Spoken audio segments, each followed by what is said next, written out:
What's up, guys? NFX here. This video, I'm going to be a little ambitious in it. I don't know if it's going to come out right or come out well or good.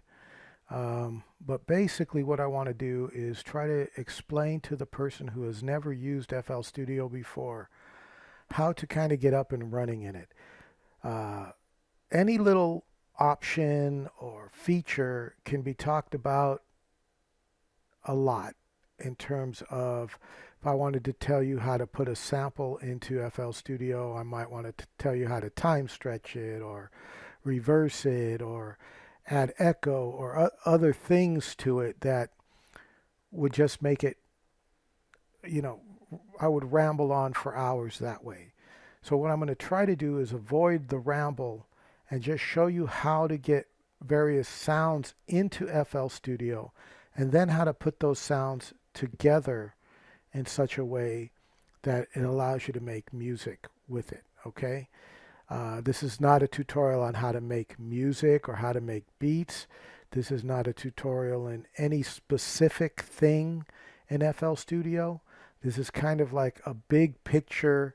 If you've never used it and you just want to know how to get started putting sounds together, that's what this is for. So generally for a brand new FL Studio user, this might help you at least get the ball rolling a bit. It's going to be biased towards the way my workflow would be. You have to understand that everything in FL Studio, pretty much almost everything, can be done more than one way. Okay, and it's just the way FL Studio is made. It's got so many features in it that I'm not trying to leave features out, and then I'm not trying to mislead anybody when I explain things to you.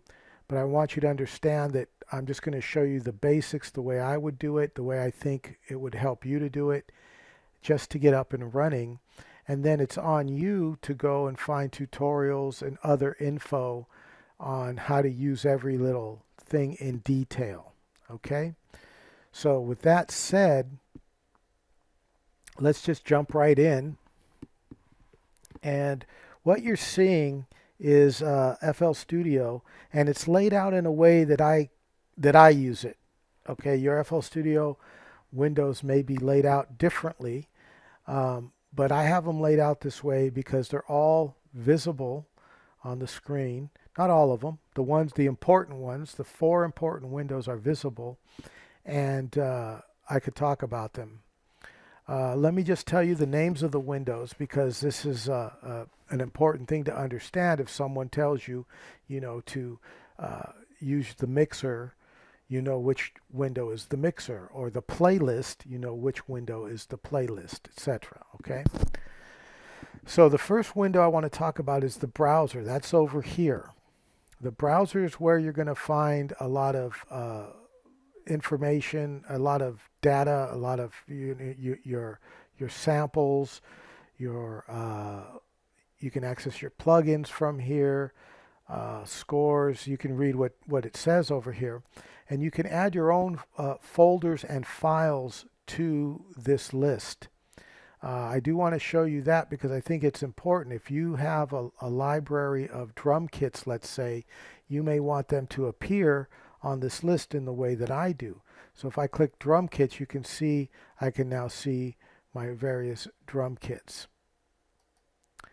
And the way you would do that is you'd go to options and then file settings. And then here where it says browser extra search folders, you just add the folders you want. I happen to have my VST plugins also listed here. And then I have the D drive is a external drive in my case, so that I can move that drive to my other computers and use them. But DM is my main folder. This is not relevant to you specifically, but I just wanted to point out. And then there's my drum kits folder there.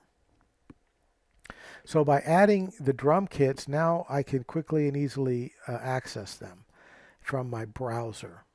The browser has other tabs that you can access across the top, including the new Sounds folder or Sounds tab, which if you're using FL Studio 21, and for the sake of this this tutorial, you should be, because I'm going to show you features that probably require it. But the new Sounds one is one that lets you preview pre-made sounds and drag them into your project to use. I think a similar thing is from a thing called Splice, which I don't use, but basically I think it's similar. So you could find loops, one-shots, and various other sounds and use them directly in your project. And it's a great new feature, but we're not going to talk about that in detail today.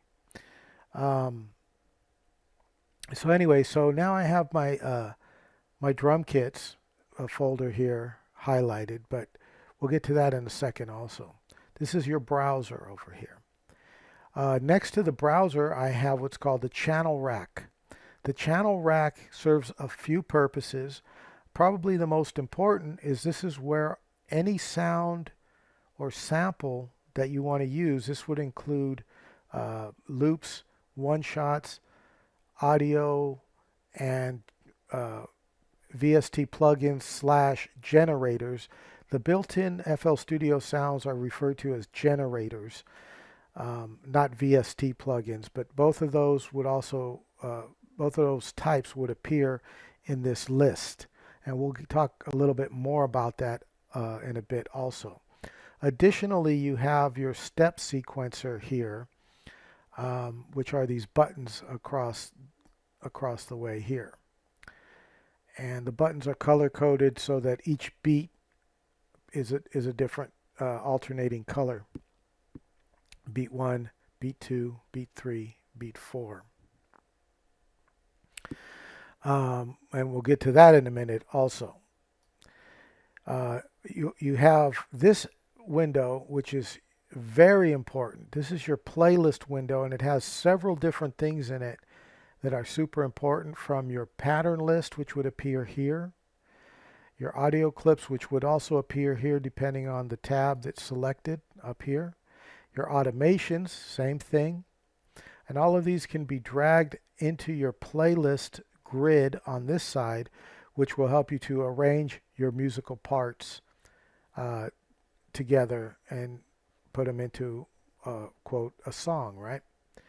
You have these various tracks listed down here between the two parts, and these can be basic, just a track which is an empty lane here, or it could be assigned something such as an audio clip or a VST or generator, and we'll get to that in a second.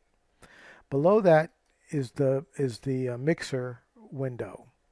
The mixer window can look different depending on how it's set up. For example, I use right here, you can see it says wide 3, but you could have it looking compact, for an example, right? And it'll look a little different. This list here is your channel mixer channel effects slots, and this could be on the left side or on the right side. A lot of this stuff is you'd go into the view and you'd tell it how you want things to look, but I don't want to get caught up in all those little tiny details at the moment, but it may be on the right side of your mixer. Don't be surprised by that. All of these windows do have menus associated with them.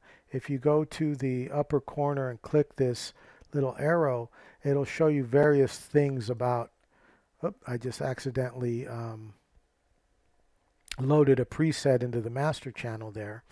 Let me hit Control Z. Control Z will undo an action, so it just unloaded it. But I just wanted to point out that all of these have some form of menus that let you access different functions for those windows. That even includes the browser over here. Okay, so that's the basic window and layout. And we'll see another window called the piano roll in a second.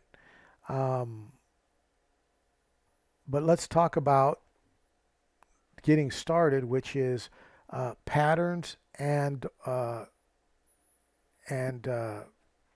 guess basic step sequencer, which is where probably what most people know FL Studio is having this basic step sequencer here. The step sequencer, the way it works is you would have samples loaded, and you could see them named 808 kick, 808 clap, 808 hi-hat, 808 snare, and then running across each row are these buttons. You can click on the button to turn it on. You can right click on the button to turn it off.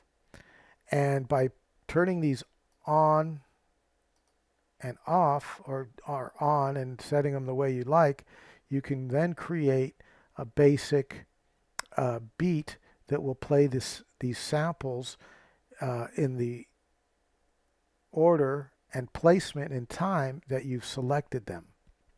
So for example, I just want to show you, if I click the first button within each color group, it's going to do 1, 2, 3, 4 in your basic 4/4 count.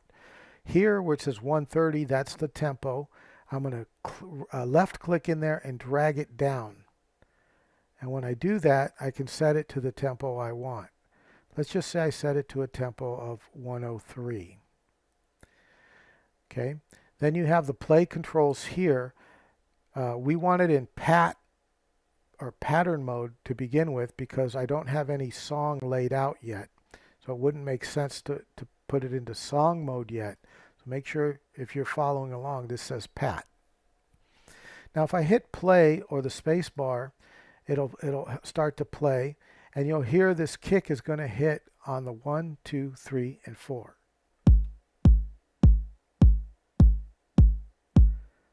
And then it repeats itself.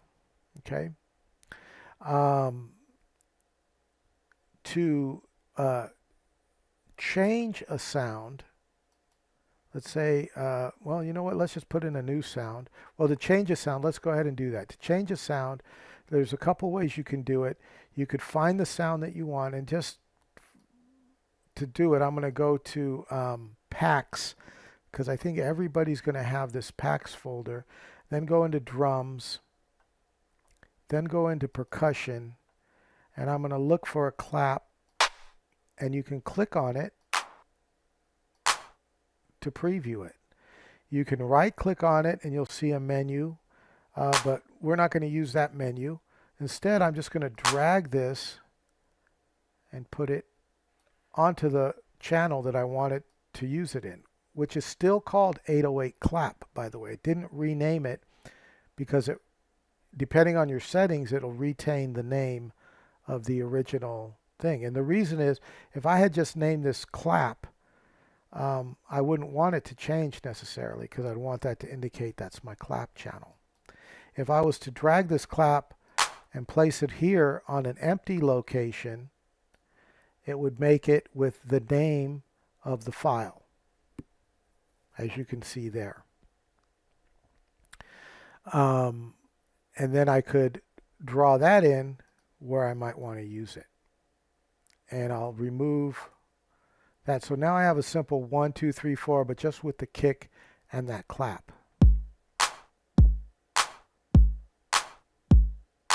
Very basic, but that's all I want to do is explain to you what you're doing and how it affects making music. If you scroll this window over, you'll see a lot more buttons can display here, but they're grayed out. And in order to make this longer, you'll click up here, holding the left click button down and press up on your mouse, and you can see I can increase this. And let's just say I'll increase it to 32. Okay, and then once I do that and I hit play, now it's playing silence while it's getting there, and then it's returning back to the beginning.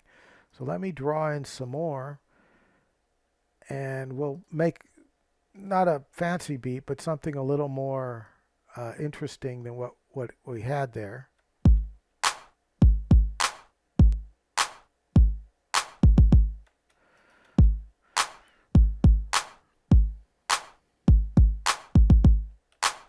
something like that. Now the clap, in the playlist, you have these controls to the left of these buttons that hold the sample. So like if I wanted to see the sample, I could click the button and it would bring up the sample that I could see. I can click in the sample to play it, and I have a lot of other controls in here. But the controls here off to the left are also important. The first one will mute or unmute the sound. The second one controls the panning left or right, like the balance of it. It's called the pan. The next one is the volume. And then the next one, which here is 3 dashes, is the mixer channel. And so what you can see is that the first 4 channels that are there by default are routed to mixer channel 1, 2, 3, and 4 respectively, but this new one that I just dropped over here is not routed to a mixer channel. If we look at the mixer here, you can see when the kick plays, you'll see its activity here on insert 1 or mixer channel 1. Okay, and you'll see that the clap will appear on the master channel but nowhere else.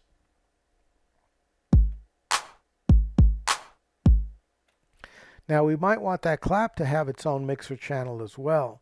The easiest way to do that is to just bring it up and hit Control L, which will route it to the first free mixer track or unused mixer track, which in this case is mixer track number 5.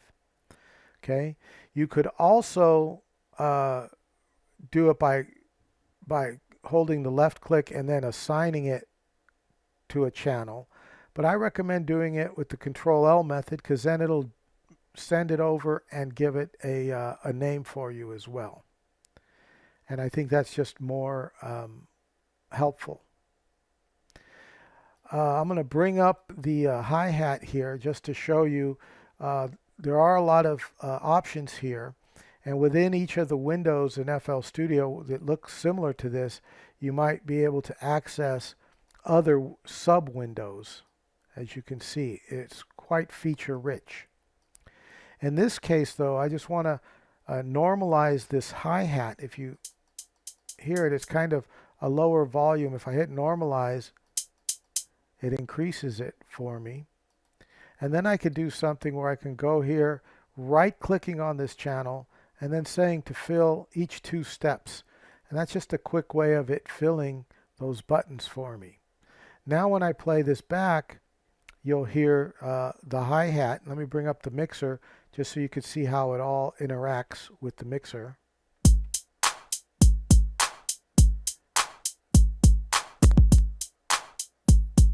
So I'm bringing down the mixer volume, and I might bring down this clap just a bit. And you can see by doing that, we've made a very basic beat. By default, when you start off, you're going to be in pattern number 1, which you can see here. You can hit the plus to add patterns. For every pattern you add and use, you can also hit this down button. We only have pattern 1 currently in here, so that's all we have. I'm going to shrink this window a little bit. It retains all the data that's over there when I shrink it. But I wanted to show you also how you would rename a pattern. Now you could do it from the menu here, but what you'll notice is every pattern you make will be listed here in the patterns. As long as this musical icon is selected, these other icons will display other things, and we'll get to one of those later. But let's say I wanted to call this pattern 1. Instead of calling it pattern 1, I want to call it drums 1. So I'll right click on it and go to rename and color, and then I can type in a name, and if I wanted to, I could even give it a color, and maybe I'll give it a blue color, and I'll hit the check mark here, and now I have a blue pattern called drums 1, and up here you can see it's changed it to drums 1 also, and that's now what used to be pattern 1 is called drums 1. And what I can do when I start arranging and want to use drums one is I can drag it over here onto this grid and I could drop it. Now you're probably going to want it, you know, connected to the edge here if you want it to start immediately with the song. And I'll show you that in a second. If we go back to your playback, pattern mode will play just the pattern that's highlighted here. Song mode will play whatever's over here in this area in the playlist. But let me go back to pattern mode, and what we'll do is, having just drums is okay, but you might want to do more with it, right?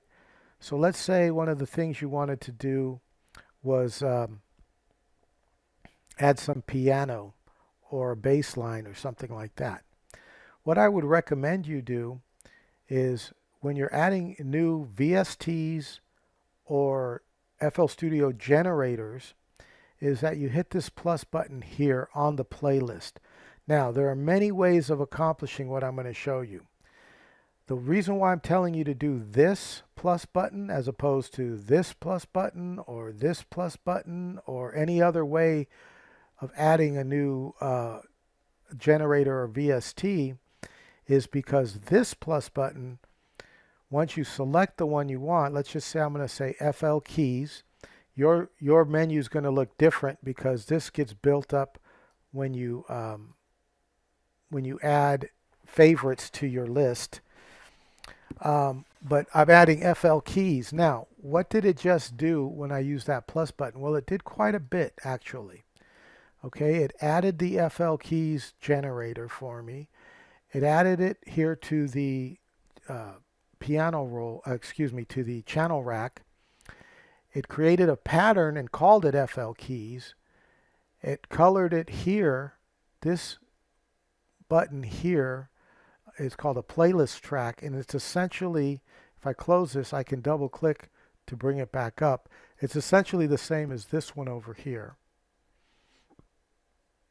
but it's here in the playlist, so it's kind of grouped together with your arrangement of the song here, and you could mute it and do things with it there. But you can see, and not only has it done that, but it's also routed that automatically to a mixer channel. So it's done a lot of work behind the scenes for me, and I find that it's very helpful in that regard, and that's why I suggest that you use that whenever possible. But let's go ahead and look at now the piano roll.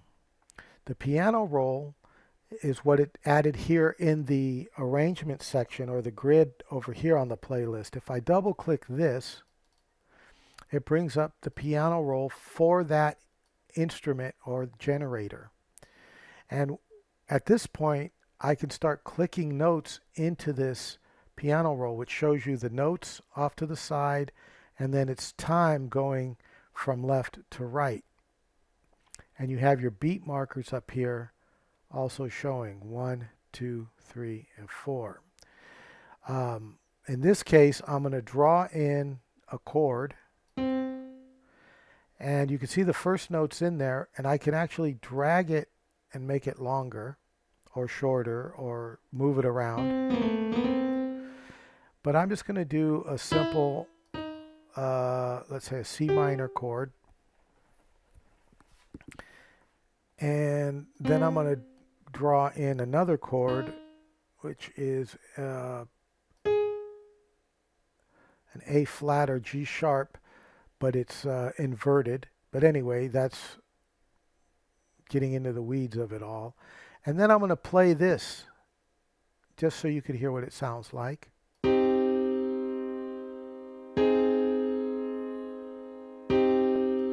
You can see it repeats. Again, I'm in pattern mode, so it's just playing this one pattern. That's why you don't hear the drums. Let me close this. And now let's say I want you to hear the drums and the keys together. Now I can go into song mode, and when I hit play, it'll play these two parts together.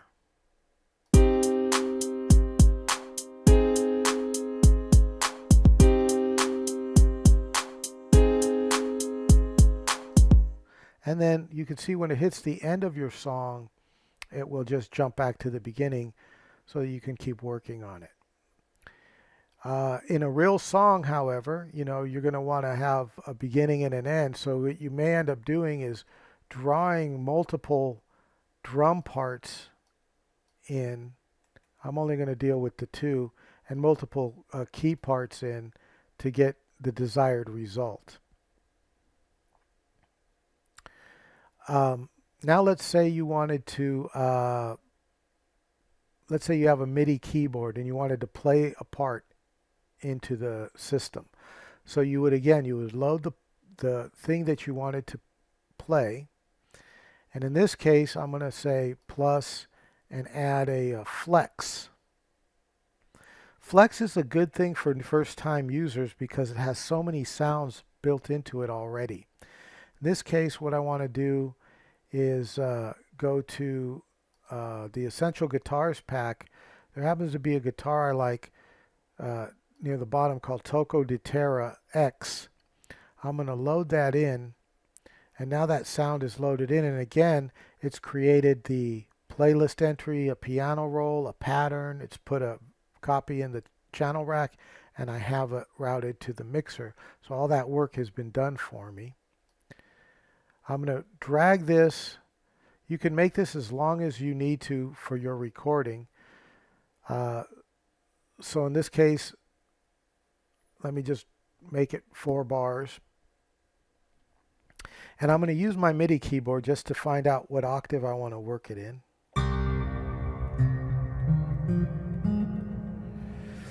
Okay, so let's say I want to work here.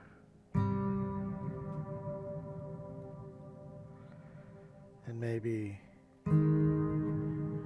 something like that. So it's almost like a pad instrument, this particular patch. But to record the notes I'm going to play, what I can do is go up here to the record button, right click, and make sure notes is selected. If notes is not selected, it's not going to record the notes you play. So make sure that's checked, and then if it is, you're good to go, and we'll activate the button. You can see it's staying lit up, which means it's ready to record. When I hit this play button, because this 3, 2, 1 button is highlighted, it's going to give me a countdown. The countdown is going to be a 4 count because by default it runs in 4/4 time. So I'll hear click, click, click, click, and then on the following beat is when it's going to start actually recording. So what I'm going to do is I'll probably screw this up, but even though it's a simple part, but you'll hear the countdown, and then I'll start to play, and you'll see how it will record what I play on my MIDI keyboard.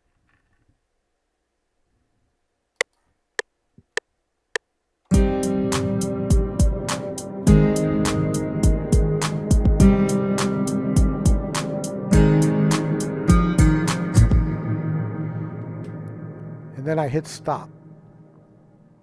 And I put a little extra at the end there. But if we go look at it by double clicking, you can see what it's recorded. I could also tell that some of these notes aren't exactly aligned to the grid. Like if I zoom in here, you can see these 2 notes are not exactly on the line here for beat number 4. Now that's maybe okay, because if that's you want a more realistic live sound, then it works great. But if you want everything aligned properly, what you can do is you can do Alt from this view. You can do Alt Q, and when I do that, you'll see that the notes will snap into the grid. And those red lines show you where the snapping is going to happen. And you could change that snapping by selecting different templates here. But generally you're going to want it on beat, half beat, step, half step, something like that. In this case it's set to step. So I'm just going to leave it where it is. And there are other various options on here that you can tweak to your liking. But for now, I'm just going to accept it. And then when I zoom in, you'll see everything's perfectly now aligned with the grid. Okay? And the other thing is down here, you're seeing the velocity. So when I hit the keys, I didn't hit them all with the same velocity or strength, and they came out a little different. You can always tweak things from here also, like move a note around or into the right position if you hit a wrong note. If you highlight a note, you can see where its velocity is. Maybe I want to raise the velocity of that note a bit so it's a little closer, or whatever it is that you want to do. But for now, we'll just hit close, and then now we have another part added to the song. So if we play song mode and we hit play, that flex, I'd stopped it quickly because that flex is very loud. I'm going to bring that down here in the mixer, and then I'll probably just add it in and find the right volume where I would like it.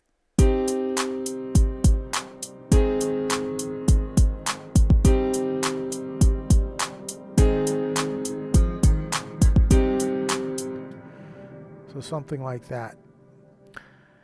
Another thing I kind of wanted to change is I wanted to reduce some of the delay and some of the reverb on that sound just a bit.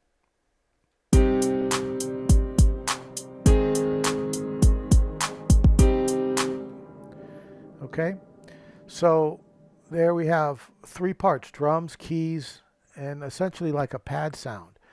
Let's add one more part. Again, I'll hit the plus button, and I'll go to Boo Bass, and that's adding one of the built-in bass functions. I'm going to lower the mid on that. And again, because I hit this plus button, it's created everything I need to get going.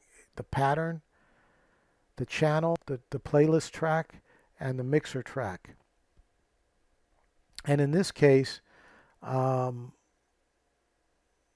I'll just probably click this in because I'm not trying to make anything too complex. But I am trying to find the octave that I want to start. And so in this case, I'm just going to have it do something like a very simple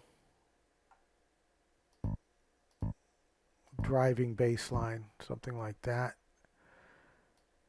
And because it's going to repeat, I can either copy these notes over, or I can just tell it up here, play it again. Now if we listen to just the pattern,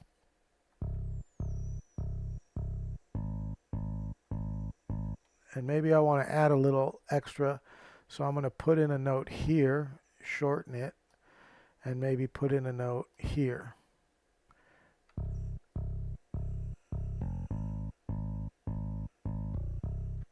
So there's my bass line. And then if I go back into song mode, it'll play everything together. Now, just listening, my bass line is a little bit low. I can increase it here on the mixer. I could also increase it here in the channel. So what I'm going to do is I'm going to increase it in the channel and then fine tune it in the mixer.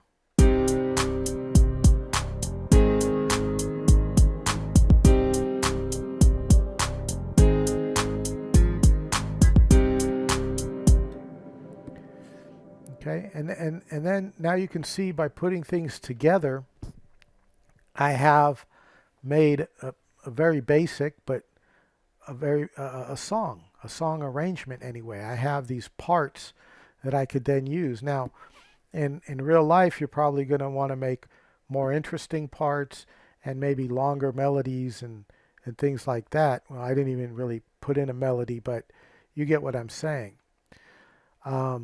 Many things in FL Studio, you can do a control and then drag around them to select them. That works here. It works like in the piano roll also. So maybe what I want to do is take that And if I hold down shift while I drag these over, it'll actually drag a copy. And then I could extend my arrangement very easily.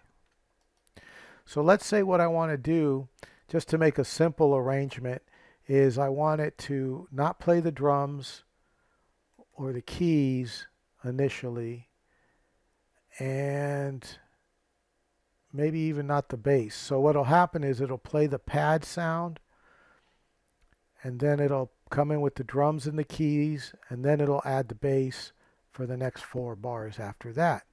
So now this is a very basic arrangement, but you can see how I'm able to use all the parts. You don't have to use them all at the same time. You could bring them in and maybe take them out as needed.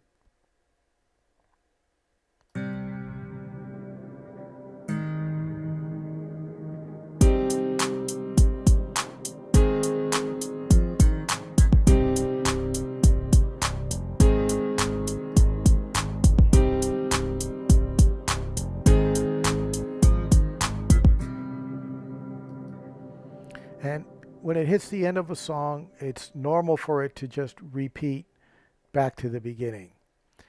That's just a normal function, so don't be alarmed by that. Finally, let's talk about putting loops or other things into your playlist, because you don't have to just do MIDI or step. Of course, in the drums we use the step sequencer. In the keys, flex, and boo bass we use what I would call MIDI notes, right? Or the playlist, excuse me, the piano roll. But you can also drag and drop onto this samples and or loops directly. A lot of people do that. Just as to show it, I'm going to take a, let's say a cymbal. In my browser over here, I can click on it and it will play a preview.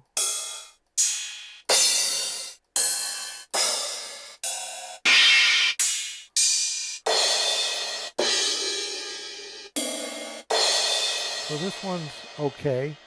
I can drag it and then place it here on a track. Okay.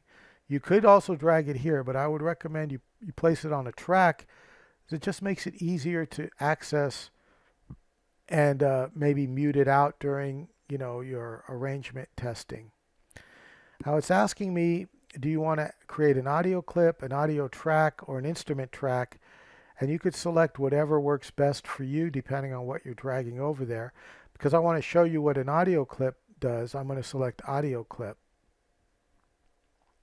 You can see it's got this audio icon or this waveform like icon now. It's given it a color, and then the patterns that were here aren't here anymore. And that's just because we're now in the audio section. If we want to see our patterns, we can click back on the little keyboard icon and see those again. But because we're working with an audio clip, it put us here. So now we can take this and we can move it wherever we want it to be. Now I might want to do something where I'm going to not play the drums. I'm going to tweak my my arrangement a little bit. Maybe I'll add the bass in there, and then we'll do something like this. One thing it did not do in this scenario is it did not route the crash to a channel for me. So what I can do is I can go I can double click it here and Control L like I told you before, and it'll route it to the next available track, and it'll even give it the same color. Now one thing you may have noticed is here in the channel rack, this also has a filter similar to the playlist, in which I can bring this drop down and I can look at unsorted, which is my basic instruments and samples, or I can look at just the audio, or I can look at all and see them all together. In this case, I probably want to start with that a little bit lower, that crash, and I'm just going to go click here on my playlist, which is going to start the playback right there, and then I'm going to listen to how loud that is. I'm going to use my space bar to start and stop, and then find the volume of this crash cymbal that I want. It's very loud. Let me turn it down.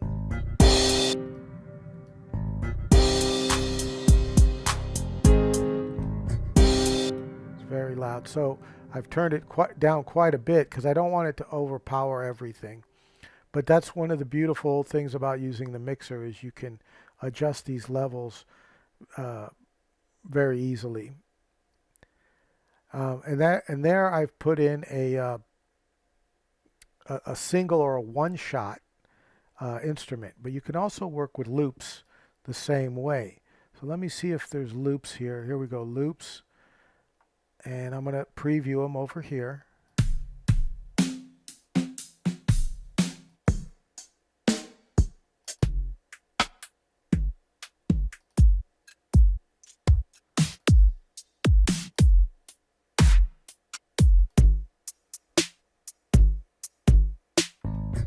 Okay, let's say I want to use this loop. We'll do the same thing as before. We'll drag it over, drop it onto an empty track.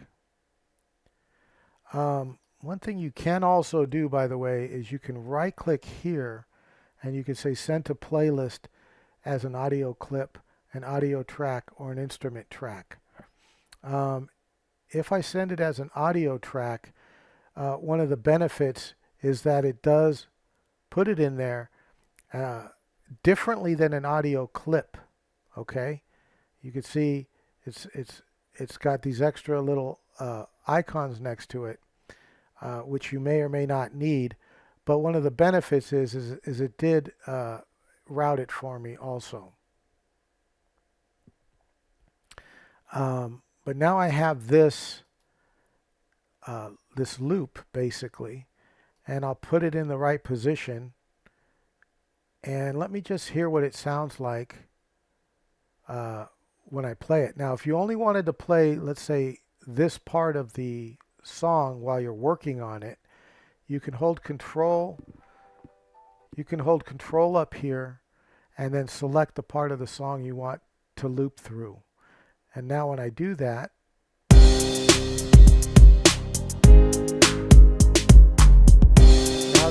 now it was playing my drum pattern and this loop here. Let me mute out my drums so we can just hear these drums.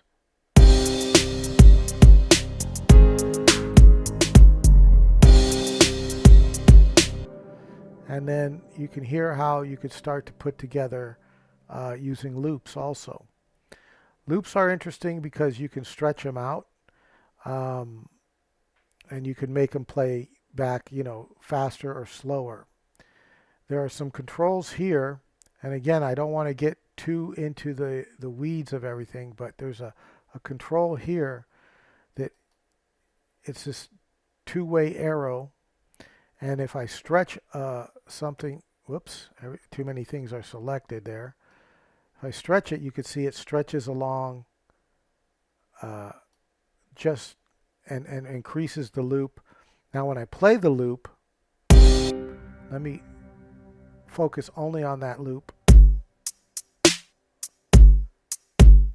You could tell it's playing slower.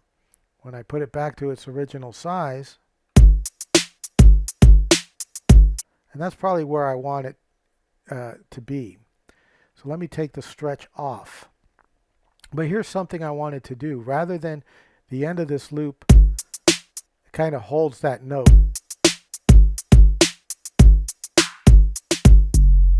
You hear that last 808.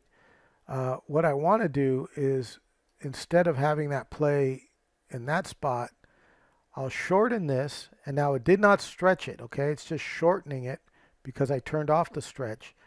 And now I can paste it in there. So it plays the first half 3 times, and then I'll drag it out so it'll play that held note towards the end.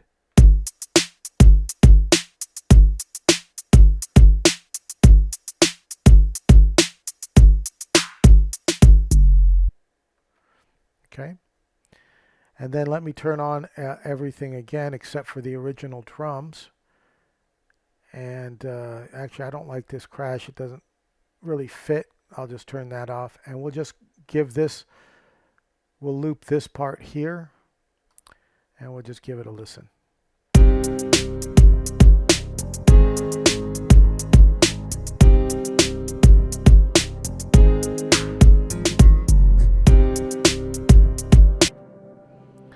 And there you go. I know this probably is a bit longer than I wanted it to be in terms of the length of the video, but I wanted to be able to touch on you know, enough things that whatever your workflow, whether you're like a sample type beat maker or a composer type beat maker or a mixture of both, you can see how the workflow is in FL Studio to start to put together your sounds. When you're happy with your arrangement, always remember to save your work, of course. And when you're happy with your arrangement, you can go to File, Export, and then let's just say I want to make an MP3 file. Hit MP3 and give it a name, etc., etc. I don't want to necessarily go through that, but it will render your song. If you have something selected here like this, it'll only render the part, well, you have an option to only render that part. So if you were making loops or something, you could utilize that to help you. In this case, it would play from the beginning, and it would just, at the end, it would stop and give you an MP3 of just these 8 bars. So obviously you might want to do something more interesting. But as I end this video, let's just play these 8 bars, and we'll call it a day. Have fun, make music, and I hope you got something out of this.